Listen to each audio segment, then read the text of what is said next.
വെട്ട news എക്സ്പ്രസിലേക്ക് സ്വാഗതം. ശുദ്ധജല വിതരണത്തിനായി കോടികൾ ചിലവിട്ട് വാങ്ങിയ ഉപകരണങ്ങൾ ഒരു വർഷമായി ചമ്രവട്ടം പാതയോരത്തെ വയലിൽ കാടുമൂടി നശിക്കുന്നു. തിരക്കേറിയ ചമ്രവട്ടം പാതയിലും കുറ്റിപ്പുറം ആലത്തൂർ തിരൂർ റോഡിലും കുറ്റിപ്പുറം ചമ്രവട്ടം റോഡിലും ഇരുവശങ്ങളിലുമായി കൂട്ടിയിട്ട വലിയ പൈപ്പുകൾ നിരന്തരം അപകടങ്ങൾ സൃഷ്ടിച്ചിട്ടും പ്രശ്നപരിഹാരത്തിന് നടപടിയില്ലാത്തത് വൻ പ്രതിഷേധത്തിന് ഇടയാക്കിയിട്ടുണ്ട്. ജീവിത സായാഹ്നത്തിൽ ഒറ്റപ്പെട്ട പൊന്നാനി നഗരസഭയിലെ 50-ാം വാർഡ് സ്വദേശിനി നൂർജഹാന് വനിതാ കമ്മീഷന്റെ ഇടപെടലിൽ തണലൊരുക്കും. നൂർജഹാന്റെ സംരക്ഷണവും സുരക്ഷയും മുൻനിർത്തി തവനൂരിലെ വൃദ്ധസദനത്തിലേക്ക് മാറ്റുന്നതിന് ആവശ്യമായ നടപടികൾ സ്വീകരിക്കുന്നതിന് മുൻകൈയെടുക്കുമെന്ന് വനിതാ കമ്മീഷൻ അധ്യക്ഷ അഡ്വക്കേറ്റ് പി സതീദേവി. ആധാരമെഴുത്ത് അസോസിയേഷൻ തിരൂർ യൂണിറ്റ് സമ്മേളനം തിരൂർ നഗരസഭാ ചെയർപേഴ്സൺ AP നസീമ ഉദ്ഘാടനം ചെയ്തു.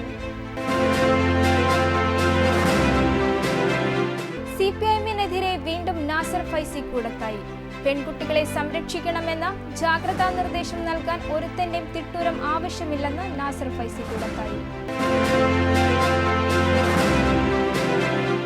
ദേശീയപാത വികസന പ്രവർത്തികൾക്കായി കൊണ്ടുവന്ന കമ്പി മോഷ്ടിച്ച് വിൽപ്പന നടത്തിയ ആളും കവർച്ചാ മുതൽ വാങ്ങിയ ആക്രി കച്ചവടക്കാരനും പിടിയിൽ. തമിഴ്നാട് സ്വദേശി ശക്തിവേൽ, ആക്രി വ്യാപാരി പട്ടാമ്പി സ്വദേശി ഹംസ എന്നിവരാണ് അറസ്റ്റിലായത്. കേരള പ്രാദേശിക ചരിത്ര പഠന സമിതിയും പൊന്മുണ്ടം ഗ്രാമപഞ്ചായത്തും സംയുക്തമായി പ്രാദേശിക ചരിത്ര നിർമ്മാണത്തിന്റെ തുടക്കം കുറിച്ച് ചരിത്ര സെമിനാർ സംഘടിപ്പിച്ചു. Wisdom Islamic youth organisation Malappuram west ജില്ലാ സമിതി ഡിസംബർ 16-ന് ശനിയാഴ്ച വൈകുന്നേരം 4 മണി മുതൽ തിരൂർ വാഗൺ ട്രാജഡി ടൗൺ ഹാളിൽ സംഘടിപ്പിക്കുന്ന ജില്ലാ ഹദീസ് സമ്മേളനത്തിന്റെ ഒരുക്കങ്ങൾ പൂർത്തിയായതായി ഭാരവാഹികൾ വാർത്താ സമ്മേളനത്തിൽ പറഞ്ഞു.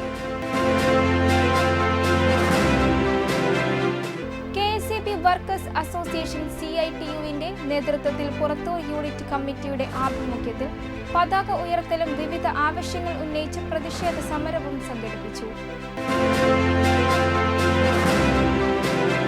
സ്ത്രീധനം നിയമവിരുദ്ധം മാത്രമല്ല സാമൂഹ്യ വിരുദ്ധവുമാണെന്ന് വനിതാ കമ്മീഷൻ അധ്യക്ഷ അഡ്വക്കേറ്റ് പി സതീദേവി. ദൈവസന്നിധികൾ മനുഷ്യ സ്നേഹത്തിന്റെ കേന്ദ്രങ്ങളാണെന്നും എല്ലാ മതങ്ങളും മനുഷ്യരെ ചേർത്ത് പിടിക്കാനാണ് പഠിപ്പിച്ചിട്ടുള്ളതെന്നും professor Abid Hussain Thangal MLA. Alathiyur KRSMA Tirur വിദ്യാഭ്യാസ ജില്ലാ ശലഭോത്സവത്തിൽ മികവ് തെളിയിച്ച ചെറിയ പറപ്പൂർ ഇഖ്ര വേൾഡ് ഓഫ് വിദ്യാർത്ഥികളെ അനുമോദിച്ചു. താനൂർ ശോഭപ്പറമ്പ് ക്ഷേത്രാങ്കണത്തിൽ നടന്ന വൈദിക വിചാര സദസ്സ് സമാപിച്ചു. ഇതോടെ ഈ വാർത്താ ബുള്ളറ്റിൻ പൂർണ്ണമാകുന്നു. നന്ദി, നമസ്കാരം.